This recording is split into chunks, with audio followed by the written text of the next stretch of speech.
Exercise 5.3 question 1 third part.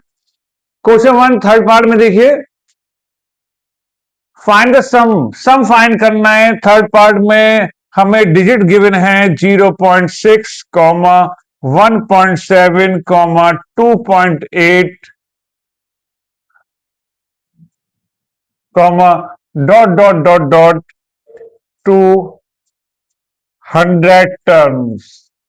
Okay, तो हमें ये एपी गिवन है जिसमें 100 टर्म्स है, उसका सम फाइंड करना है। कैसे?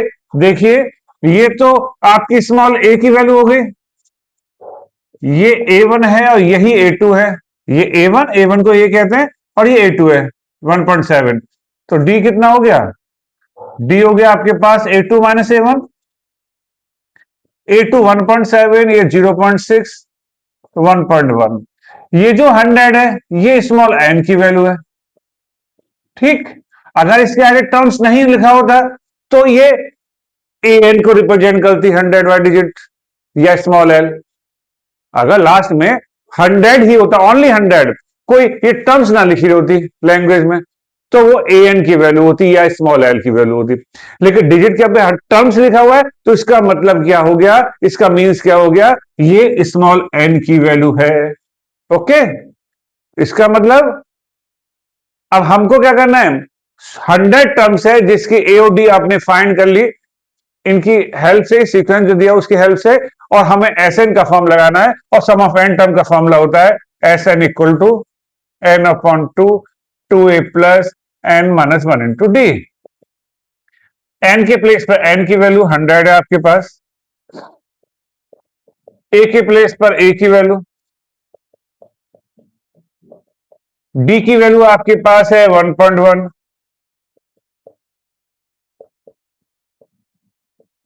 2 6 12,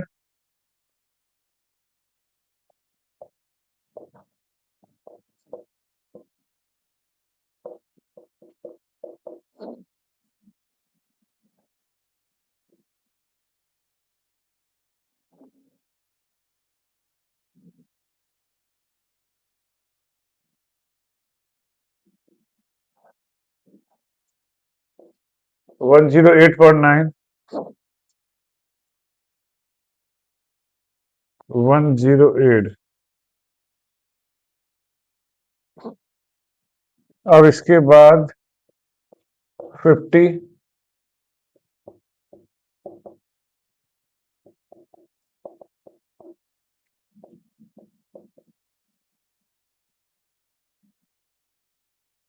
110.1, 5 1 जा 5, 5 0 0, 5 1 जा 5, 5 1 जा 5 0, और एक के बाद पॉइंट, तो 5 5 0 5, 5 5 0 5। तो ये आपकी 100 टर्म का सम आ गया। ठीक है, ए और डी हमने फाइंड किया,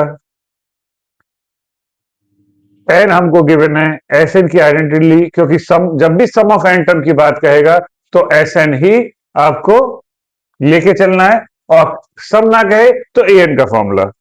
ठीक, वैल्यू पुट की, एन के प्लेस पे एन की, ए के प्लेस पे ए की, डी के प्लेस पर डी की, यहां भी एन।